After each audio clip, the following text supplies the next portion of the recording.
وأشهد أن لا إله إلا الله وحده لا شريك له وأشهد أن محمدا عبده ورسوله أما بعد فإن خير الحديث كتاب الله وخير الهدي هدي محمد صلى الله عليه وسلم وشر الأمور محدثاتها وكل محدثة بدعة وكل بدعة ضلالة والضلالة في النار. فقد قال الله تبارك وتعالى في كلامه المجيد: أعوذ بالله السميع العليم من الشيطان الرجيم. بسم الله الرحمن الرحيم. إن الدين عند الله الإسلام.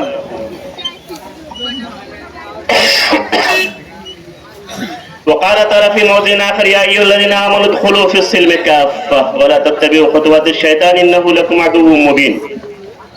وقال النبي صلى الله عليه وسلم: أنا خيركم وخيركم لأهلي. صدر جلسہ، معزز علماء کرام، دانشوران اعظام اور آپ تمام نوجوان ساتھیوں، پردہ نشین ماں اور بہن، میری زبان اردو ہے اور اردو آپ کے لیے نئی نہیں ہے. اردو آپ لوگ اچھی طرح سمجھتے ہیں. اردو اور ہندی بولنے میں کوئی فرق نہیں ہے. بولنے کا لہجہ الگ ہے، لکھنے کا لہجہ الگ ہے، نطق ایک ہی ہے، تلفظ ایک ہی ہے. آپ ہندی فلمیں غور سے سنتے ہیں، ہندی فلمیں دیکھ لیتے ہیں، ہندی تقریر کیوں سمجھ میں نہیں آتی؟ یہ میرے سمجھ میں نہیں آتا. اسی لیے کوئی اگر بہانہ کرتا ہے اور تقریر ہندی میں ہو رہی ہو، اردو میں ہو رہی ہو، اور اگر وہ اٹھ کے چلا جاتا ہے تو اپنے ایمان کا محاسبہ کرے. کیا وہ واقعی سمجھ میں اس کی بات نہیں آ رہی ہے اور کیوں اٹھ کے جا رہا ہے؟ اس کے ایمان کا محاسبہ ہونا چاہیے. اور اس کا دامن پکڑ کے اس کے ساتھی کو پوچھنا چاہیے کہ تو جو جا رہا ہے کیا تیرے موبائل میں ہندی گانے نہیں ہیں، ہندی فلمیں نہیں ہیں؟ اور اگر تو اس کو سمجھ سکتا ہے تو دین کی باتیں ہندی میں اردو میں تیرے سمجھ میں کیوں نہیں آتی؟ اسی لیے کوئی بہانہ چلنے والا نہیں ہے. کلیئر ہے؟ کوئی بہانہ چلنے والا نہیں ہے. یہاں بچ کے نکل جائیں گے تو کل قیامت کے میدان میں اللہ آپ کو نہیں چھوڑے گا. یہ کان کھول کر سن لیجیے. پہلی بات. دوسری بات، بجولیا چکولیا یہ میرا بہت فیوریٹ علاقہ ہے. میں یہاں پہلی بار نہیں آیا، اکثر آتا رہتا ہوں، سال میں 2-3 بار 4 بار ہو ہی جاتا ہے. میں یہاں کے لوگوں سے بہت محبت کرتا ہوں، اس لیے کہ آپ لوگ دین سے محبت کرتے ہیں. آپ ہی میں سے وہ لوگ ہیں جو دین کو آگے بڑھانے کی کوشش کرتے ہیں. میں ایک بات تمہیدی طور پر اور عرض کرنا چاہتا ہوں کہ یہاں پر یہ دارالمطالعہ قائم ہوا ہے اور یہاں پر آپ کا دینی مدرسہ بھی چلتا ہے. یہ دونوں دین کے قلعے ہیں، یہ دونوں اپنے ہیں. ان دونوں کو سنبھالنا، ان دونوں کو لے کے چلنا، ان دونوں کو زندہ رکھنا یہ آپ کی فرض منصبی ہے. اس میں سے اگر ایک بھی مرتا ہے، آپ کی کسی بات کی وجہ سے، آپ کی کسی حرکت کی وجہ سے، اگر ان میں سے مدرسہ ڈاؤن ہوتا ہے تو ذمہ دار آپ ہیں. اگر دارالمطالعہ ڈاؤن ہوتا ہے تو ذمہ دار آپ ہیں. اور اس میں سے کوئی بھی اگر نچر پوچھ کرتا ہے تو اللہ کے ہاں ہم اس کا دامن پکڑیں گے. مدرسہ بھی دین کی خدمت کے لیے ہے، دارالمطالعہ بھی دین کی خدمت کے لیے ہے. اور جو حق بات ہے وہ مجھے نہ بجولیا میں کہنے میں کوئی دقت ہے، نہ چکلیا میں کہنے میں کوئی دقت ہے، نہ بہار میں، نہ بنگال میں، نہ انڈیا میں، نہ اس سے باہر. الحمدللہ. زیادہ سے زیادہ کیا ہوگا؟ یہی نا کہ آئندہ سال تنویر صاحب نہیں بلائے جائیں گے. بس کیا ہو جائے گا؟ سبھی آپ کے دیوانے. نہیں، میں ایک بات کہہ رہا ہوں، کیا ہو جائے گا؟ یہاں تو عالم یہ ہے کہ میں دسمبر میں پروگرام نہیں دیتا ہوں اور نومبر فل ہے. اور یہ اچھی طرح معلوم ہے، جو لوگ میری تقریر سنتے ہیں، میں بہت کم بولتا ہوں، بہت اچھی طرح سے لوگ جانتے ہیں. فضیلت الشیخ شیخ امداد صاحب اچھی تقریر کرتے ہیں ماشاءاللہ. یہ اچھی طرح گواہ ہیں کہ کئی اسٹیج پہ میں گیا اور اٹھ کے چلا آیا. ہاں چلے گئے کیا؟ میں ان کے ساتھ اسٹیج پہ بیٹھا ہوں، 12 بجے میں اٹھ کے چلا آیا. میں پچھلے سال زیا گاچھی ایک گاؤں ہے 22 سے دکن، بڑا مجمع تھا. میں جب اسٹیج پہ آیا رات 12 بج چکے تھے. میں نے ایک واقعہ سنایا، یہاں بھی شاید میں نے اس سے پہلے بولا، اور میرا یہ فرض بنتا ہے کہ میں جہاں بھی جاؤں یہ ضرور بتاؤں. میں اس جلسے میں گیا، پورا مجمع تھا، الحمدللہ بڑا مجمع تھا. میں نے ایک واقعہ سنایا جامعہ سلفیہ مرکزی دارالعلوم بنارس کا. میرا پہلا سال تھا جامعہ سلفیہ مرکزی دارالعلوم بنارس میں. ہم سبوں کا محبوب ادارہ ہے, جمعیت اہل حدیث کا محبوب ادارہ ہے. ہم لوگ وہاں تھے, پہلا سال تھا, کان کھول کے سنو, نوجوان اور علماء اور بختہ سارے لوگوں کو سننا چاہیے. تمام علماء وہاں پر موجود ہیں, مبارک پور کے بڑے بڑے محدثین وہاں پر موجود ہیں, جامعہ سلفیہ کے بڑے بڑے اساتذہ وہاں پر موجود ہیں. مہمان خصوصی کے طور پر وہاں پر جس عالم کو دعوت دی گئی وہ تھے عبدالسمیع جعفری صاحب. کتنے لوگ جانتے ہیں عبدالسمیع جعفری کو؟ عبدالسمیع جعفری کو جان رہے ہیں. عبدالسمیع جعفری وہ نام ہے جنہوں نے ہندوستان, جن کے خاندان نے ہندوستان آزاد کرانے میں سب سے زیادہ قربانی دی ہے. اتنی قربانی دی ہے, اتنی قربانی دی ہے کہ پنڈت جواہر لال نہرو پہلے پی ایم ہمارے ہندوستان کے, انہوں نے کہا کہ ہندوستان کو آزاد کرانے کے لیے جتنے لوگوں نے لڑائی لڑی ہے انگریزوں سے, ان تمام لوگوں کی لڑائی کو ترازو کے ایک پلے میں رکھا جائے اور صادق پور کے علماء کی قربانیوں کو ایک پلے میں رکھا جائے تو صادق پور کی قربانی کا پلہ جھک جائے گا. یہ تھے صادق پور کے علماء, اسی کے آخری چشم و چراغ فضیلت الشیخ عبدالسمیع جعفری رحمہ اللہ تھے. بڑے بڑے علماء تھے, مبارک پور کے بڑے بڑے محدثین, لیکن مہمان خصوصی کون تھے؟ عبدالسمیع جعفری صاحب. عبدالسمیع جعفری کو سننے کے لیے پورا بنارس امٹ آیا, مئو کے لوگ اتر آئے, مبارک پور کے لوگ بس کر کے آئے, جامعہ سلفیہ کا مکمل فیلڈ بھرا ہوا تھا. تقریریں ہو گئی, اب 2 گھنٹہ بولنا ہے کن کو؟ عبدالسمیع جعفری کو. عبدالسمیع جعفری صاحب کو لائے اسٹیج پر, وہ آئے اور انہوں نے آ کر کے خطبہ پڑھا. ان کے بعد کہا ہم لوگ اہل حدیث ہیں. ہم لوگ کیا ہیں؟ اہل حدیث ہیں. غور کرنا, اہل حدیث صرف بولنے سے نہیں ہو جاتا ہے, اہل حدیث کے گھر میں صرف پیدا ہونے سے نہیں ہو جاتا ہے. قرآن و حدیث پر صحابہ کے مطابق عمل کرنے سے انسان اہل حدیث ہوتا ہے. عبدالسمیع جعفری نے کہا کہ جتنی کتابیں ہیں قرآن و حدیث کی, تفسیر کی, شرح کی, میں نے ساری کتابوں میں کھنگالا, رات میں صرف 2-3 چیزوں کا ذکر ملتا ہے. نمبر 1, رات میں سونے کا ذکر ملتا ہے, کھانا کھائیے, عشاء کی نماز پڑھیے اور سو جائیے, پہلا ذکر رات میں. دوسرا ذکر ملتا ہے عرب میں دھوپ بہت تیز ہوتی تھی, ایسی ایئر کنڈیشن گاڑیاں نہیں تھی, بسیں نہیں تھی, ٹرین نہیں تھی, اس وقت فلائٹ کا تو تصور نہیں تھا, لوگ سفر کرتے تھے. اللہ کے رسول صلی اللہ علیہ وسلم نے بھی اس زمانے میں جو سفر کیا مکہ سے مدینے تک کا لمبا سفر, 450 کلومیٹر سے زیادہ کا سفر, یہاں سے کلکتہ سے زیادہ کا سفر تھا, وہ سفر عام طور پر رات کو ہوتا تھا.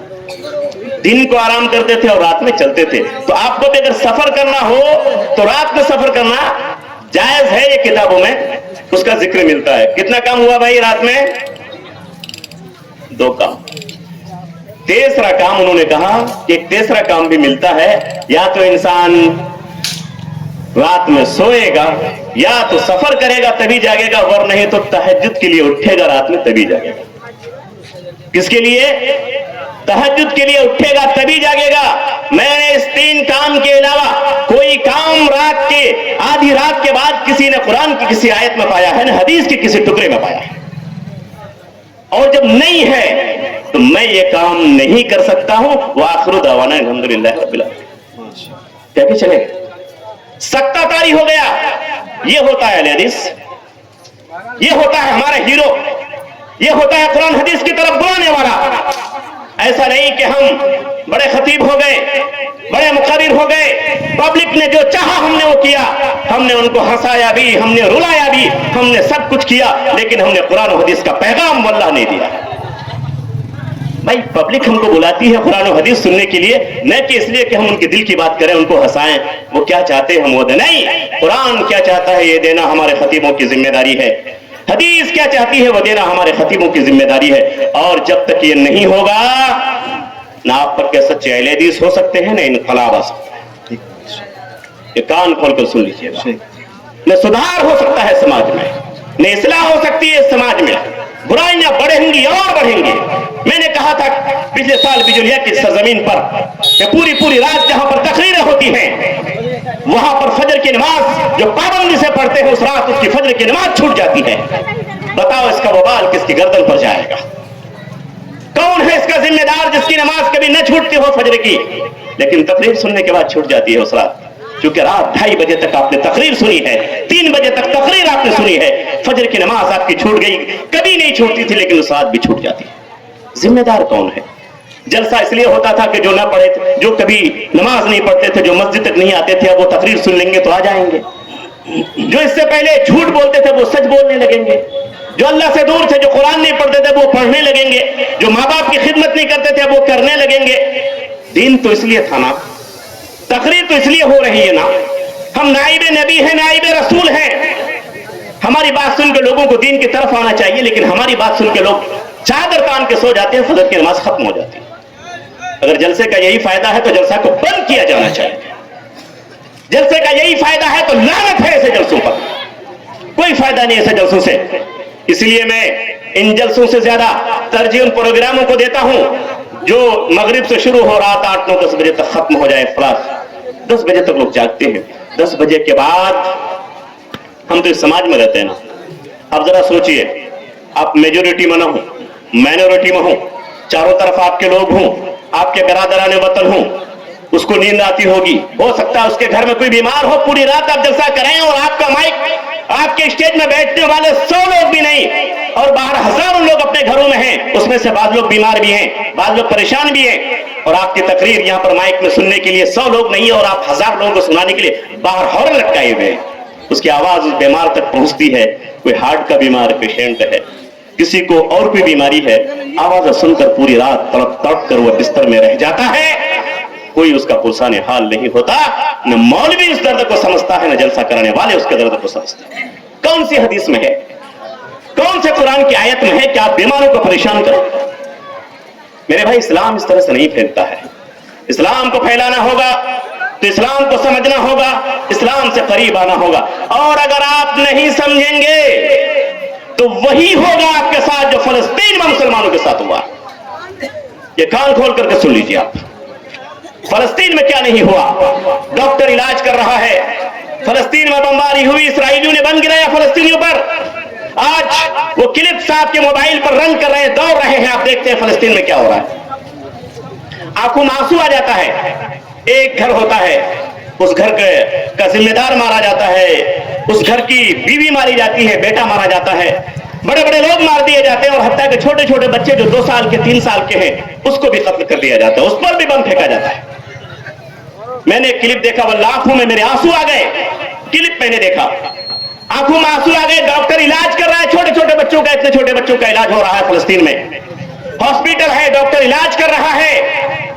ایک بچہ آیا, اس کا علاج کیا, دوسرا بچہ لایا, اس کا علاج کیا, تیسرا بچہ لایا, اس کا علاج کیا. بنداس وہ علاج کرتا جا رہا ہے. اچانک ایک بچے کو جب کھولا گیا, وہ اپنا اوزار کاٹنے کے لیے نکالا ہوا ہے کہ بچہ آئے گا, اس کا زخم میں ٹھیک کروں گا, گولی جہاں لگی اس کو نکالوں گا, جو گوشت کٹ گیا ہے اس کو نکال کے رکھوں گا. کئی بچوں کا صاف کیا. اچانک ایک بچے کے اوپر سے جب پردہ ہٹایا جاتا ہے, وہ اس کا لگتے جدھر اس کا بیٹا ہوتا ہے جس کی عمر 5 سال کے پاس. کانپ جاتا ہے وہ ڈاکٹر, برداشت نہیں کر پاتا ہے میرے بھائیوں, برداشت نہیں کر پاتا ہے, اور پھر وہاں سے وہ مڑ کے چلا جاتا ہے. یہ ایک واقعات نہیں ہے. فلسطین میں جو کچھ ہو رہے ہیں, میں جتنا بولوں گا اس سے زیادہ آپ جانتے ہیں, اور جتنا آپ جانتے ہیں اس سے زیادہ وہاں پر ہو رہا ہے. آپ جانتے ہیں ایسا کیوں ہو رہا ہے؟ اس کا صرف ایک سبب ہے, ایک سبب ہے, ایک سبب ہے.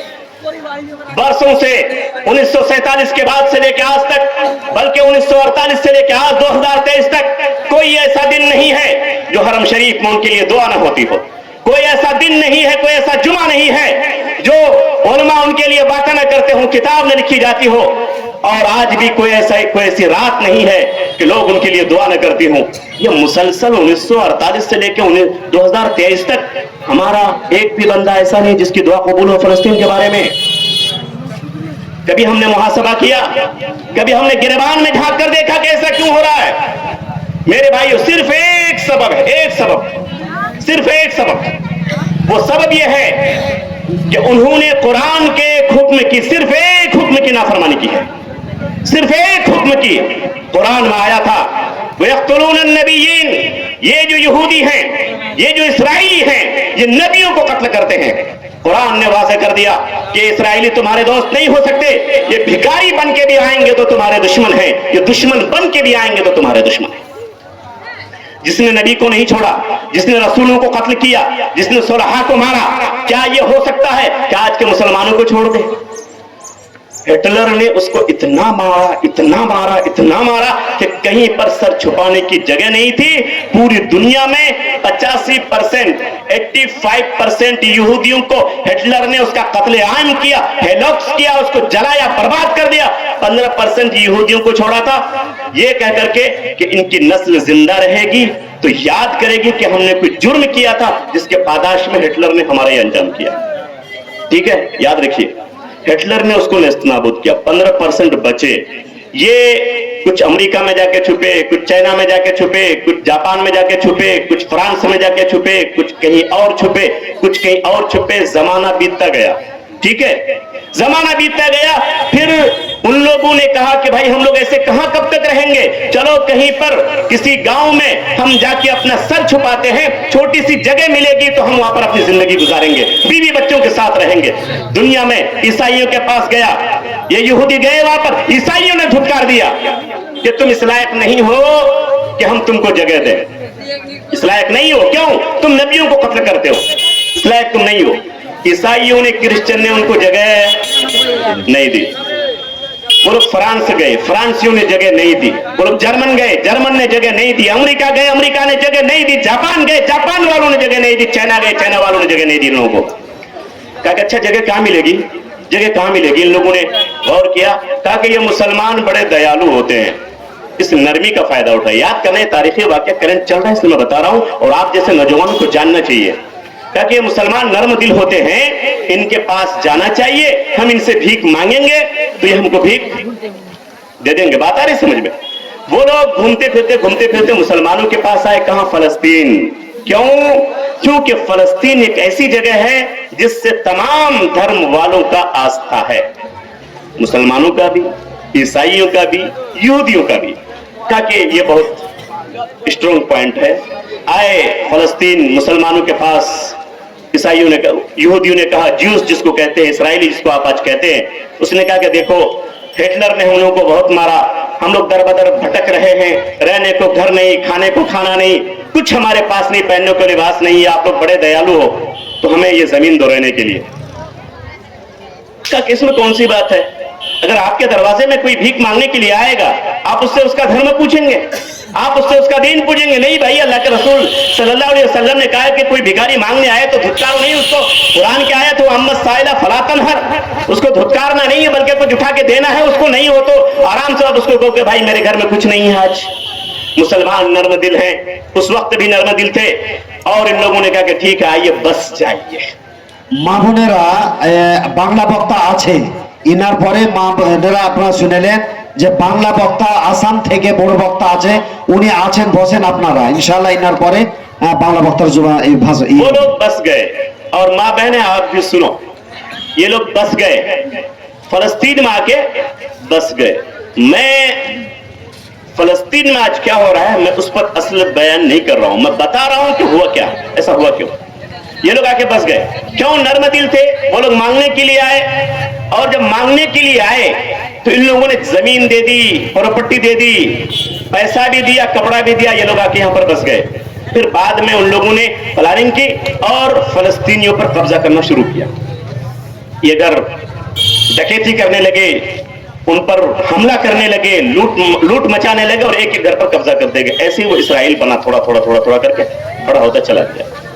मैं यहां पर सिर्फ एक बात अर्ज करना चाहता हूं, और ये पूरी तमहीद जो मैंने फलस्तीन की आपको सुनाई है वो सिर्फ एक चीज समझाने के लिए, वो ये है कि कुरान ने कहा इन इसराइलियों के बारे में, इन यहूदियों के बारे में क्या कहा?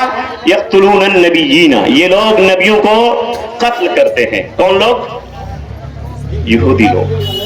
मेरे मुसलमान भाइयों, मेरे नौजवानों, कान खोल करके सुनो, कुरान ने जब डिक्लेयर कर दिया, कुरान ने जिस चीज को डिक्लेयर कर दिया उसमें हमें शक नहीं करना चाहिए।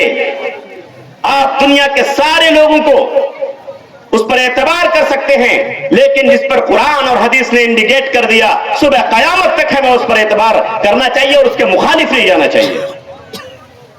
मुसलमानों ने यहां पर गलती की, उनको अपने कुरान को उठा के देखना चाहिए था कि इन यहूदियों के बारे में कुरान क्या कहता है, हदीस क्या कहती है। कुरान कहता है वयक़्तुलून नबिय्यीन, ये यहूदी नबियों को कत्ल करते हैं। मुसलमानों ने इस आयत को नहीं माना, उन पर रहम खाया, उनको वहां पर बिसाया, और आज हालत यह है कि वहां पर न कोई घर महफूज है, न मस्जिद महफूज है, न वहां का कोई नौजवान महफूज है, न वहां का बेटा महफूज है, न बेटी महफूज है, न जवान महफूज है, न बच्चा महफूज है।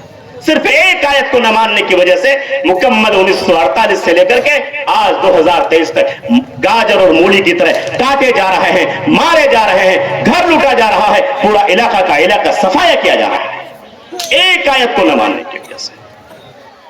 मेरे भाइयों, आप गौर करो, आप कितने मसाइल को जानते हैं कुरान के, आप कितने मसाइल को जानते हैं हदीस के, और फिर उसके बावजूद आप मुखालिफत करते हैं, आप अमल नहीं करते हैं। आपको सोचना चाहिए कि आज के इस दौर में भी अगर एक कौम कुरान की एक आयत को फरामोश कर देती है, उनकी अटल हकीकत की खिलाफ वर्जी करती है, तो फलस्तीन जैसा हश्र होता है। हमारी सारी मोहब्बत है फलस्तीन के लिए, हम उसके लिए दुआ करते हैं, वल्लाह हम गिड़गिड़ाते हैं उसके लिए, हमें बर्दाश्त नहीं होता है वहां पर जो हो रहा है। लेकिन क्या यह सच्चाई नहीं है?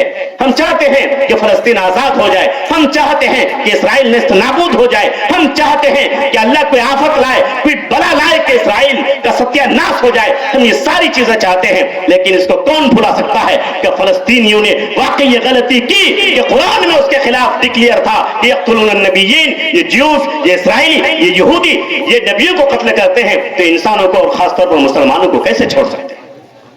वही हुआ। मेरे भाइयों, कुरान में कितनी आयतें हैं जिसकी हम रोज पामाली करते हैं। और अगर इस सिलसिले में बात निकली है तो और सुनिए, हजरत आदम अलैहिस्सलाम नबी हैं, हम सबको मालूम है, हमारे बाबा हैं, बाबा आदम है, वैसे नस्ल चली, जन्नत में थे, तमाम आशाइशें थी, तमाम चीजें उनके पास थी, किसी चीज की कमी नहीं थी। जन्नत और वहां किसी चीज की कमी हो जाए, ये हो नहीं सकता। जन्नत आपके जहन में नहीं आया होगा, आपके दिमाग में नहीं आया होगा, जन्नत क्या चीज है, आंखों ने देखा नहीं होगा, वो जन्नत है। जन्नत पे कभी किसी वक्ता की तकरीर होगी तो आप मजा लीजिएगा, तो जन्नत क्या चीज है जरूर सुनिएगा। जानते हैं, जन्नत में आप चाहेंगे कि मुझे ये खाना है, वो आपके सामने मौजूद है, हाथ हिलाने की भी जरूरत नहीं। जन्नत तसव्वुर से बाहर है। हजरत आदम अलैहिस्सलाम जन्नत में थे। कहां थे? जन्नत में थे। साथ में कौन थी? बोलो नौजवानों, कौन थी? हजरत हव्वा। हजरत हव्वा हमारी माँ, हम सबकी माँ, वहीं से नस्ल चली है। ये दोनों मौजूद है जन्नत में। बिजुलिया जा सकते हैं, जाइए। चकोलिया जा सकते हैं, जाइए। किशनगंज जाइए, मतलब जन्नत मानिए अगर ये जन्नत है तो। सिल्लीगुड़ी जा सकते हैं, जाइए। कलकत्ता जाइए, अमेरिका जाइए, सारी जगह जाइए। अच्छा, अनार खा सकते हैं? हाँ खाइए। सेब खा सकते हैं, एप्पल खा सकते हैं, खाइए। ग्रेप्स अंगूर खा सकते हैं, खाइए। सारे फल जो आप सोच सकते हैं, ड्राई फ्रूट खा सकते हैं, खाइए। भात, मछली, बनता और क्या चलता है आपके, सब कुछ खा सकते हैं, खाइए। जो भी अच्छी चीजें वो जन्नत में है, और आप खाइए। सारी जगह पर जाइए, हर जगह खेलिए, कूदिए, मस्ती कीजिए। वलाकिन वला तक़रबा हाज़िहि शजरत फतकूना मिनज़ ज़ालिमीन। सिर्फ इस दरख्त के पास मत आइएगा। अल्लाह ने कहा, क्या कहा? इस दरख्त के पास मत आइएगा। लेकिन आ गए, लेकिन आ गए और अल्लाह की नाफरमानी हो गई। अल्लाह की नाफरमानी हो गई। लिबास जो जन्नत का था, हजरत आदम अलैहिस्सलाम पर, हजरत हव्वा के जिस्म पर जन्नत का लिबास, जो कुर्ता, जो जामा, जो उस वक्त था उनके लिबास पर उतर गया। नबी का जिस्म है नल्ला हो गया। अल्लाह तबारक व तआला ने उसी पर बस नहीं किया। जन्नत की सारी नेमतें जो उन पर कुर्बान थी, अल्लाह ने रोक दिया, आप तू खा नहीं सकता। जन्नत की वो सारी जगह जो उनके लिए थी, अल्लाह ने कहा आप तू जा नहीं सकता, उन पर रोक लग गई। वो सारी अशाइश जो उनको जन्नत में मुहैया थी, अल्लाह ने उनको रोक दिया। मेरे नौजवानों, ईमानदारी से बतलाओ, उन्होंने कितने जुर्म किए थे? सिर्फ एक जुर्म किया था मेरे भाई, सिर्फ एक बार अल्लाह की नाफरमानी की थी हजरत आदम अलैहिस्सलाम ने। नबी है, बाबा आदम है हम सबके, जन्नत के अंदर है, 2 गुना नहीं किया, 3 गुना नहीं किया, 4 गुना नहीं किया, सिर्फ 1 गुना किया, एक गलती की। फला तक़रबा हाज़िही शजरता, इस दरख्त के करीब मत फटकना या मत आना। हजरत इब्राहिम हजरत आदम अलैहिस्सलाम वहां गए और वो हो गया सिर्फ 1 गुना, सिर्फ एक। और अल्लाह तबारक व तआला ने न सिर्फ उनका लिबास उतारा, न सिर्फ जन्नत में मना किया कि तब तुम अब इन फलों को नहीं खा सकते हो, इन जगहों पर नहीं जा सकते हो, नहीं, बल्कि लिबास भी उनका उतार दिया और वो पत्तों से उसको ढांपने लगे अपनी शर्मगाह को। उसी पर बस नहीं किया बल्कि वहां से उतारा, जन्नत से उतार करके इस दुनिया में फेंक दिया, सिर्फ 1 जुर्म की वजह से, सिर्फ 1 गुनाह की वजह से। मेरे भाइयों, सिर्फ 1 गुनाह की वजह से एक नबी जन्नत से निकाले जा सकते हैं। कभी हमने अपने गिरेबान में झांक कर देखा है कि हमने सुबह में कितनी गलती की है? क्या हमने सोते वक्त ये कभी सोचा है कि आज दिन में हमने कितनी बार झूठ बोला है, कितने को दगा दिया है, कितने के बारे हमने चुगलखोरी की है, कितने पर बोहतान लगाया है, कितने पर इल्जाम लगाया है, कितने को सताया है, कितने बार हमने सूद खाया है, हमने कितनी खिलाफ वर्जी की है। अगर शोहर है, बीवी को कितना सताया है, बीवी है तो शोहर को कितना सताया है, हमने कभी झांक कर नहीं देखा। ये अल्लाह की मेहरबानी है, ये अल्लाह का करम है, ये अल्लाह का फजल है कि 1000 गुनाह करते हम जा रहे हैं, तब भी अल्लाह तबारक व तआला हमको रुसवा नहीं कर रहा है, किसी बड़ी मुसीबत में नहीं डाल रहा है। अल्लाह तबारक व तआला अगर चाहे तो सिर्फ 1 गुनाह की वजह से, सिर्फ 1 जुर्म की वजह से हमारी नस्ल को बर्बाद कर सकता है, हमारी कौम को नेस्तनाबूद कर सकता है, हमारे वजूद को खत्म कर सकता है, हमको गिरफ्त में ले सकता है अल्लाह तबारक व तआला, और लिया है। मेरे भाइयों, सिर्फ 1 जुर्म की वजह से, अगर मैं गिनाना चाहूं बेशुमार ऐसे वाकयात को मैं गिना सकता हूं कि सिर्फ 1 जुर्म की वजह से अल्लाह तबारक व तआला ने उनको तबाह बर्बाद कर दिया। बनी इसराइल बेहतरीन कौम थी दुनिया में, मुसलमानों के आने से पहले बनी इसराइल, जिसको यहूदी कहा जाता है आज, वो सुपीरियर, सबसे बेहतरीन कौम मानी जाती थी। कुरान भी कहता है, या बनी इसराइल अस्कुरू निअमतिल्लती अनअमतु अलैकुम व अन्नी फद्दलतुकुम अलल आलमीन। ऐ बनी इसराइल, याद करो उस दिन को, मैंने फजीलत दी थी तुमको पूरे जहान पर, याद करो उस दिन को, फजीलत। वो लोग खुद जानते भी थे। मेरे भाइयों, हजरत मूसा अलैहिस्सलाम नबूवत मिलने वाली थी, चले गए नबूवत लाने के लिए, चले गए नबूवत लाने के लिए, उलमा बैठे हुए। वहां से जब आए, अपने भाई को छोड़ के गए थे हजरत हारून को। जब आए, सामरी ने आके कहा, है कौम, तुम्हें पता है कि ये मूसा अलैहिस्सलाम जिसकी इबादत करते हैं वो कि और नहीं है बल्कि ये बछड़ा है। एक बछड़ा बना दिया, हवा घुसती थी बछड़े के मुंह में तो आवाज आती थी, खुआर आवाज आती थी उससे, कहा कि ये बछड़ा, इसकी इबादत करो।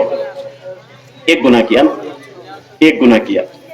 मूसा अलैहिस्सलाम आए, आके देखा, अपने भाई की दाढ़ी पकड़ ली हजरत मूसा अलैहिस्सलाम ने अपने भाई हजरत हारून की, और गंदी बात उनको कही और कहा कि इसलिए मैंने तुमको छोड़ा था कि इस कौम को तुम हलाको तबाही के दहाने पे ले आओ। कहा भाई मैं क्या कर सकता हूं, मैं आपके आने का इंतजार कर रहा था। हजरत मूसा अलैहिस्सलाम बहुत परेशान हुए, बहुत ही बेताब हुए, अल्लाह से बात की। अल्लाह तबारक व तआला ने कहा कि हाँ, मैं इसको माफ तो करूंगा, बस एक कंडीशन है, बस एक कंडीशन है। कंडीशन यह है कि इसके जो अच्छे लोग हैं, जिन लोगों ने पूजा नहीं की है इस बछड़ा की, वो उन लोगों को कत्ल करेंगे जिन लोगों ने इसकी परस्तिश की है। अब बेटा भी हो सकता है, भाई भी हो सकता है, रिश्तेदार भी हो सकता है, ससुर दामाद भी हो सकते हैं, कोई भी हो सकता है। अल्लाह ने कहा कि अगर एक भी उसमें से छोड़ देगा तो तुम्हारी तौबा कबूल नहीं की जाएगी। मेरे भाइयों, नतीजा ये हुआ कि ये करना पड़ा। अब कहीं पर ऐसा है कि बाप महफूज है तो बेटा पुजारी, कहीं पर ऐसा है कि भाई अगर महफूज है, उसका ईमान महफूज है तो सगा भाई सामरी के कब्जे में।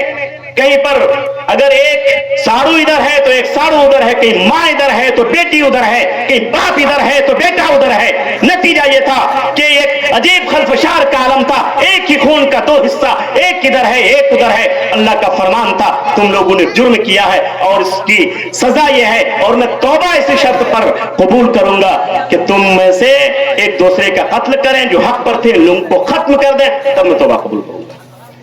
मेरे भाइयों, आज भी अगर हम गौर करें तो वहां पर बहुत ज्यादा जुर्म नहीं था, एक ही जुर्म था, एक ही जुर्म था, और तमाम लोगों को ये झेलना पड़ा। वहां से एक सबक मिलता है ایک سبق ملتا ہے کہ آپ کے سماج میں، آپ کے گاؤں میں، آپ کے محلے میں، آپ کے خاندان میں میرے بھائی اگر کچھ لوگ غلط راستے پہ جاتے ہیں، میں بہت کلیئر یہ کرنا چاہتا ہوں، کچھ لوگ غلط کام اگر کرتے ہیں، جو نیک لوگ ہیں ان لوگوں کو چاہیے کہ برائی کرنے والوں کو روکیں۔ اگر آپ نہیں روکیں گے تو آپ بھی اس زد میں آئیں گے اور آپ تباہ و برباد ہو جائیں گے۔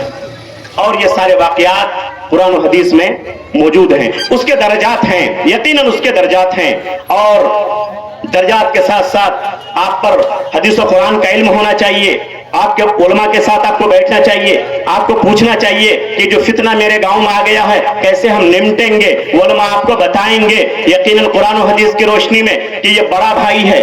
غور کیجئے گا، مثال دے کے سمجھا رہا ہوں، میرا بڑا بھائی ہے، یہ نماز نہیں پڑھتا ہے، یہ شراب پیتا ہے، یہ سود لے کا کاروبار کرتا ہے، برائیوں میں ملوث ہے، ہم اس کے ساتھ کیا کریں؟ آئیے جناب الاسلام محمد صاحب کے پاس ملیے، ان سے پوچھیے، ان سے وہ بتائیں گے کہ اگر عمر میں تم سے بڑے ہیں، ان کے پاس طاقت بھی ہے، ان کے پاس قوت بھی ہے، سمجھاؤ گے تو ہو سکتا ہے کہ چاٹا مار دے، کچھ کہو گے تو ہو سکتا ہے جھگڑا کر لے، ہو سکتا ہے فتنہ و فساد برپا کر دے، تو تم ایسی حالت میں پھر تم اس کو ہاتھ سے نہیں روکو، زبان سے روکو، وہاں پر بھی اگر خطرہ ہے تو تم دل سے برا جانو۔ یہ حدیث کے درجات ہیں برائی کو روکنے کے۔ لیکن اگر آپ کا چھوٹا بھائی ہے، وہ شرابی ہو گیا، وہ جواری ہو گیا، وہ عیار بن گیا، وہ عیاش بن گیا، وہ بے نمازی بن گیا، چھوٹا بھائی ہے، آپ جائیے اس کا ہاتھ پکڑیے، کہیے کہ بابو آپ آئیے، آپ آئیے، آپ سدھر جائیے، نہیں تو ہم آپ کو گھر سے نکال دیں گے۔ آپ کر سکتے ہیں وہاں پر، تو وہاں پر صرف دل میں برا جان لینے سے نہیں ہوگا، بلکہ وہاں پر یہ کرنا پڑے گا۔ ایک جملہ میں اور کہتا ہوں، اور یہ اکثر میں بولتا ہوں، یہاں پر بھی میں آج بول کے جانا چاہتا ہوں، وہ یہ ہے کہ آپ کا یہ نوجوان بیٹا جس کی عمر 20 سال 25 سال 30 سال ہے، عام طور پر 15 سے 25 سال کے بیچ ہی میں بچے بگڑتے ہیں۔ اس میں اگر سدھر گئے تو یہ بچے سدھر جائیں گے، اگر اس میں بگڑ گئے تو یہ بچے بگڑ جائیں گے، پھر آپ کبھی نہیں ان کو سدھار پائیں گے۔ اس میں ان کو سنبھال کے رکھیے گا، اگر نہیں سنبھالا وہ خود برباد ہوگا اور آپ کے گھر کو برباد کرے گا۔ وہاں پر میں ایک بات بتانا چاہتا ہوں، کہ رمضان المبارک کا مہینہ آتا ہے، اور عام طور پر یہ بھی ایام ہیں، تو رمضان المبارک کے مہینے میں اگر وہ روزہ نہیں رکھتا ہے خاص طور پر، اور عام دنوں میں وہ نماز بھی نہیں پڑھتا ہے، لیکن اچھا آدمی ہے، اچھا لڑکا ہے، کلکتہ میں رہتا ہے، دلی میں رہتا ہے، بمبئی دبئی میں رہتا ہے، پیسہ خوب کماتا ہے، آپ کے گھر میں بھیجتا ہے، آپ نے اس کے پیسے سے خوبصورت بلڈنگ بنائی ہے، خوبصورت گھر بنایا ہے، ٹریکٹر خریدا ہے، مکئی کا کاروبار کیا ہے، اور کوئی فیکٹری ڈالی ہے، بہت اچھی بات ہے۔ بچہ کما کے گھر آیا، نماز نہیں پڑھ رہا ہے، جمعہ کا دن آیا سویا رہ گیا، کہیں اور چلا گیا، رمضان المبارک کا مہینہ آیا روزہ نہیں رکھا، باپ کی یہ ذمہ داری بنتی ہے، باپ کی اور ماں کی، خاص طور پر باپ کی یہ ذمہ داری بنتی ہے کہ آپ اس کو سمجھائیں، آپ اس کو سمجھائیں، اس کو کہیں آپ کہ میرے بیٹے اللہ تم کو سلامت رکھے، تم یہ ساری چیزیں کما رہے ہو، اللہ تم کو اور برکت دے، لیکن تم نماز نہیں پڑھ رہے ہو، یہ بات میرے حلق سے نیچے نہیں اتر رہی ہے۔ رمضان المبارک کا مہینہ ہے، تم روزہ نہیں رکھتے ہو، یہ بات مجھے ہضم نہیں ہو رہی ہے، تم کل سے روزہ رکھو، کل سے روزہ رکھو، آج سے نماز شروع کرو، کل کے آپ نکل جائیے، کل کا انتظار کیجئے، کل بھی اگر وہ رکھتا ہے بہت اچھی بات، آپ کو دعا کرنی چاہیے اور ان کے لیے آپ دعا بھی کیجئے۔ کل کا دن گزر جاتا ہے، باپ کو پھر جانا چاہیے اس کے دروازے پر، اس کے کمرے میں جا کے اس کو پھر جگائیے، اٹھائیے، کہیے کہ آپ روزہ کیوں نہیں رکھے ہو میرے صاحبزادے، میرے بیٹے آپ نے روزہ کیوں نہیں رکھا ہے، آپ نے نماز کیوں نہیں پڑھی ہے۔ دوسرا دن بھی انتظار کیجئے، ہو سکتا ہے سدھر جائے، دعا کیجئے ان کے لیے، آئیے رب کے پاس، مسجد میں گروئیے، گر گرائیے۔ تیسرا دن بھی انتظار کیجئے آپ، تیسرا دن بھی اگر سدھر جاتا ہے تو بہت اچھی بات، ور نہیں تو اس رات میں آپ کی آنکھوں میں آنسو آنا چاہیے۔ صبح ہونے پر آپ اپنے بیٹے کے دروازے پہ جائیے، آپ اس کے کمرے میں داخل ہوئیے، پھر سمجھانے کی کوشش کیجئے، اگر وہ سمجھتا ہے تو بہت اچھی بات، اور اگر وہ نہیں سمجھتا ہے تو میرے بھائی آپ اس کے سر پہ ہاتھ رکھیے اور کہیے کہ میرا بیٹا یہ بلڈنگ تم کو مبارک، یہ ٹریکٹر تم کو مبارک، یہ کھیت تم کو مبارک، یہ کھیتی تم کو مبارک، یہ فیکٹری تم کو مبارک، یہ جائیداد تم کو مبارک، تمہارے بازو کی کمائی ہے نا جس پہ تم کو ناز ہے، یہ ساری چیزیں تم کو مبارک، تو اگر روزہ نہیں رکھتا، تو اگر نماز نہیں پڑھتا، مجھے تمہاری کمائی کی کوئی ضرورت نہیں ہے۔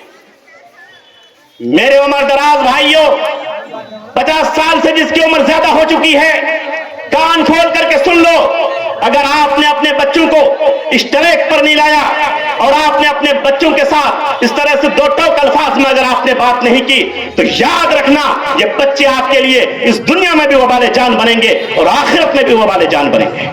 मेरे भाइयों, अपने बच्चे को, उस बेटे का हाथ पकड़िए और उसको घर से कहो कि या तो इस घर में तुम रहोगे या मैं रहूंगा। अगर ये घर तुम्हारा है, तुम्हारी कमाई का है, तुमको मुबारक। जिस अल्लाह ने मुझे गरीबी की हालत में, अभी ये घर बनाए हुए 2 साल हुए हैं, इससे पहले 48 साल मैंने झोपड़ी में गुजारा है। जिस अल्लाह ने मुझे उस झोपड़ी में जिंदा रखा, जिस अल्लाह ने मुझे इतनी कुव्वत दी थी कि तुम कमाते नहीं थे, तब भी मैंने तुम्हारी भी परवरिश की है, तुम्हारे भाइयों की परवरिश की है, तुम्हारी बहनों की परवरिश की है, तुम्हारी माँ की परवरिश की है, तुमको पाला है। मैं एक तन्हा कमाता था, तुम सबकी परवरिश की है, तुम सबको तालीम दिलाई है। अब तुम कमाते हो, तुम मुझको पालना चाहते हो।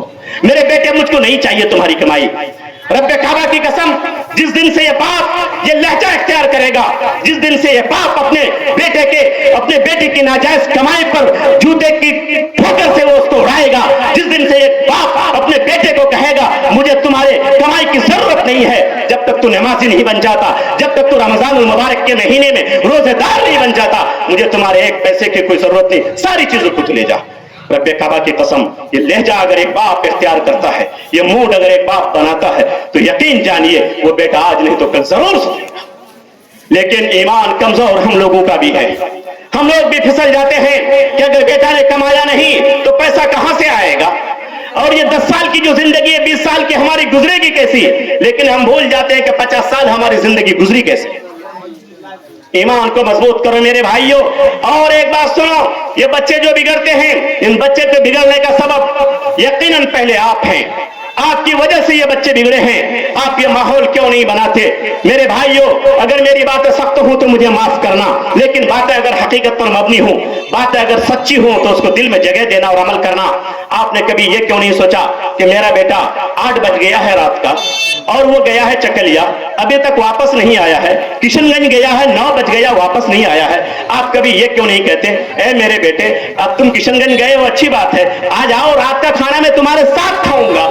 अगर बाप, हर घर का बाप, उसकी माँ सिर्फ ये तहिया कर ले कि रात का खाना रात के 8 से 9 बजे के बीच में अपने बेटा के साथ खाऊंगा, रब्बे काबा की कसम, वो बेटा 10 दिन के अंदर अगर नहीं सुधरता है तो मेरा नाम बदल कर दीजिएगा। बेटा तब भी बेटा है।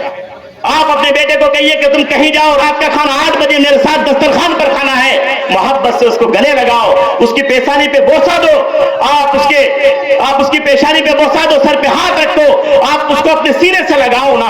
आपका बेटा महसूस करेगा मुझे कहीं और मोहब्बत करने की जरूरत नहीं है, किसी गर्लफ्रेंड, किसी बॉयफ्रेंड की जरूरत नहीं है। मेरे बाप का सीना मेरे लिए खुला हुआ है, मेरी माँ की मोहब्बत मेरे लिए परेशान है, मेरा भाई, छोटा भाई मेरे लिए खाना नहीं खाया है, मेरी बहन ने रोटी बनाई है, वो भी भूखी है। जब तक हम बैठ करके अपने बाप के साथ दस्तरखान पर खाना नहीं खा लेते, मेरे बाप का लुकमा नहीं उठेगा। अगर मैं रात भर नहीं जाऊंगा तो मेरा बाप, खुदा की कसम, अल्लाह की कसम, खाना नहीं खाएगा। अगर ये माहौल आप बना देते हो ना, तो यकीनन वो नौजवान सुधर जाएगा। लेकिन क्या फर्क पड़ता है, बेटा ने पैसा कमा के दिया यही काफी है, बाकी वो रात में आए ना आए, खाए न खाए, कहां सोया है नहीं सोया है, इससे कोई लेना देना नहीं। हमने भी इन बेटों को सिर्फ पैसा कमाने की मशीन समझ लिया है। मेरे भाई, ये बातें बहुत सी है कहने की, लेकिन कहने से ज्यादा अमल करने की जरूरत है। और इन नौजवानों से ज्यादा बूढ़ों को सुधरने की जरूरत है। मेरे पास बहुत सारे नौजवान आते हैं। अभी मैं माथा भांगा गया था आपके इधर, वो जो कोकराझार की तरफ, अभी इसी महीने की 1 तारीख को, पहले संडे को वहां पर मेरा प्रोग्राम था, मैं गया वहां पर। नौजवान मिलने आए मुझसे, उसके अब्बू भी बैठे हैं। नौजवान ने तकरीर से पहले मुझसे आकर के 3 नौजवान आए मेरे रूम में, जहां पर मैं बैठा था। आए के कहा कि मौलाना, अजीब हालात के हम शिकार हैं। कहा कि क्या है? कहा कि हम शादी करना चाहते हैं। मैंने कहा अच्छी बात, अल्लाह तुमको बरकत दे, शादी करो अच्छी लड़की देख के। कहा कि मौलाना, हम जिस लड़की से शादी करना चाहते हैं, जहां पर भी हम देखते हैं, इस्लामी दायरे में हम देखना चाहते हैं, हम चाहते हैं कि दीनदार घराना हो, हम चाहते हैं कि लड़की कुछ पढ़ी लिखी हो, दीन कुछ जानती हो, हम चाहते हैं कि इस तरह से शादी हो, हम बारात ज्यादा न लेके जाएं, हम ये चाहते हैं कि हम ये हो। लेकिन मेरा बाप, वो भी आपकी तकरीर सुनने के लिए आया, इसी महीने का वाकया है। मेरा बाप भी इस तकरीर को सुनने, आपकी तकरीर सुनने के लिए आया है। जरा आप समझा दीजिएगा, चाहे यहां बुला के समझाइए या तकरीर में समझा दीजिएगा, ताकि मैं दीनदार घराने में शादी करूं। मेरा बाप, मेरी माँ, 1.5 साल से हम परेशान हैं, शादी नहीं होने दे रहा है। वो चाहते हैं कि जहां पर 4 चक्का मिले वहां शादी होनी चाहिए। मेरी माँ चाहती है कि जहां से बहुत ज्यादा गोल्ड मिले हमको जहेज में, जहां से बहुत ज्यादा पैसा मिले वहां से हमारी बहू आनी चाहिए। ये नौजवान मुझसे आकर रोते हैं, बयान करते हैं। लानत हो ऐसे जिम्मेदारों पर, ऐसे गार्जियन पर कि जिनका बेटा सुधरा हुआ है, जिनका बेटा जहेज लेना नहीं चाहता, जिनका बेटा चाहता है कि दीनदारी कायम हो, मुझे कोई बीवी मिले तो वो नहीं मिले। उसका बाप वहां पर कहता है कि नहीं, 1.5 साल तक शादी रोक के रखा है सिर्फ इसलिए कि बेटा राजी हो जाए कि जहेज लेके आए और 300 बाराती लेके जाए। कहां हम खो गए? कौन सा दीन है? हम कैसे मुसलमान हैं कि जाए कह लेने से? कह लेने से कुछ नहीं होता मेरे भाइयों, करने से होता है। बातें बहुत ज्यादा हैं, लंबी तकरीर में वैसे भी 10 बजे रात के बाद नहीं करता, लेकिन इस इलाके से बड़ी मोहब्बत है, मुझे आना होता है। और ये जलसा दारुल मुताला का, दारुल किताब का पहली बार हो रहा है इस तरह का जलसा। बड़े मोतबर उलमाए किराम आए हुए हैं, मुनव्वर साहब आसाम से तशरीफ फरमा है, प्यारी तकरीर होती है, मुदल्लल तकरीर होती है उनकी। मेरे भाइयों, आप लोग पढ़ने का माहौल बनाइए, हालात को समझिए, दुनिया में हो क्या रहा है, जागिए, अपने बेटों को संभालिए, अपनी बेटियों को संभालिए, इन सारी चीजों पर कंट्रोल कीजिए। और अगर नहीं कीजिएगा तो फलस्तीन की तरह मरने के लिए, अपने नस्लों को खत्म करने के लिए तैयार रखिए, कोई आपको बचाने वाला नहीं है। आप और हम अपने अमाल से खुद बर्बाद होते हैं, और आप और हम अगर हम दीन पर अमल करने के लिए तैयार हो जाएं तो आज भी इस्लाम से ज्यादा इजी कोई मजहब नहीं है, इस्लाम से ज्यादा आसान कोई दीन नहीं है। अल्लाह ताला हम तमाम लोगों को सही कहने, सही सुनने और उस पर अमल करने की तौफीक अता फरमाए। ये दारुल मुताला है, आप लोग जहां पर किताबें हैं जाइए, किताबों से करीब होइए और उसको पढ़ाइए, बच्चों को पढ़ाइए और करीब हुई। एक आखिरी चीज मुझे याद आई, सोचता वो भी बता दूं। आपकी बेटी नहीं बिगड़ सकती है, आपका बेटा नहीं बिगड़ सकता है, आपकी बेटी नहीं बिगड़ सकती, आपका बेटा नहीं बिगड़ सकता है। बस सिर्फ एक टेक्निक आपको अपनाना है, एक टेक्निक अपनाना है, वो टेक्निक अपनाइए आप, तो न बेटी बिगड़ेगी ना बेटा बिगड़ेगा। आज मोबाइल बाजी का बहुत दौर है ना जी, ना मोबाइल बाजी में सब परेशान है कि नहीं? बहुत गड़बड़ी हो रही है मोबाइल में। मोबाइल अच्छी चीज भी है और गड़बड़ वाली चीज भी है, उसके इस्तेमाल से, मिसयूज से गड़बड़ी बहुत ज्यादा हो रही है। मैं ट्रिक बताता हूं, सब सुधर जाएगा। आप अपनी बच्ची का मोबाइल चेक कीजिए, अपने बेटे का भी मोबाइल चेक कीजिए कि उसमें लॉक नहीं होना चाहिए, और बेटी के मोबाइल में भी चेक कीजिए कि लॉक नहीं होना चाहिए। मोबाइल से दूर नहीं कर सकते हैं ना, उसकी किताबें हैं, उसकी क्लासें हैं, ऑनलाइन क्लासें हैं, बहुत सारी चीजें आप छीन नहीं सकते मोबाइल उससे। मोबाइल उसके पास रहे, लॉक हटाइए, एक शर्त के साथ लॉक हटाइए, एक शर्त, एक कंडीशन, वो कंडीशन अपना लीजिए, सुधर जाएंगे, घर सुधर जाएगा, समाज सुधर जाएगा। आपके मोबाइल में भी लॉक नहीं होना चाहिए, आपके मोबाइल में भी लॉक नहीं होना चाहिए। मैंने बहुत बड़ी बात कह दी। आप अगर ये जुर्रत रखते हैं कि अपनी बेटी का मोबाइल चेक करें और अपने बेटे का मोबाइल चेक करें, तो आपका बेटा भी अगर आपका मोबाइल ले ले तो आपको शर्मिंदगी ना हो, यह आपका भी अमल होना चाहिए। जब तक आपका यह अमल नहीं होगा, आप नहीं सुधरे और चाहते हैं कि मेरे बच्चे सुधर जाए, मेरी बेटी सुधर जाए, मेरा बेटा सुधर जाए, सुबह कयामत तक नहीं सुधर सकता। सूरज इधर के बजाय इधर से निकल आएगा, लेकिन सुधार नहीं होगा। लेकिन अगर आपने उनके मोबाइल में ये कंडीशन लगा रखा है कि लॉक नहीं होना चाहिए, तो आपके मोबाइल में भी लॉक नहीं होना चाहिए, आपके मोबाइल में भी लॉक नहीं होना चाहिए। बहुत सारी बातें हैं। एक छोटा सा बच्चा होता है, एक छोटी सी बच्ची होती है घर में, आप अगर उनको कहें कि बेटी तुम पर्दा करो, बेटी तुम पर्दा करो, और मां पर्दा न करे, करेगी पर्दा? नहीं करेगी। उसके बरक्स मां पर्दे में हर जगह जाती है, तो 2 साल 3 साल की बच्ची भी कहेगी कि मुझे भी बुर्का उड़ा दो, कहने की जरूरत नहीं पड़ती है। तो जिस चीज को आप चाहते हैं कि आपके बच्चे करें, आपकी बेटी करे, आपका बेटा करे, उस पर आपको पहले खुद अमल करना चाहिए। वाखिर दावाना अल्हम्दुलिल्लाह रब्बिल आलमीन। अस्सलामु अलैकुम व रहमतुल्लाहि व बरकातहू।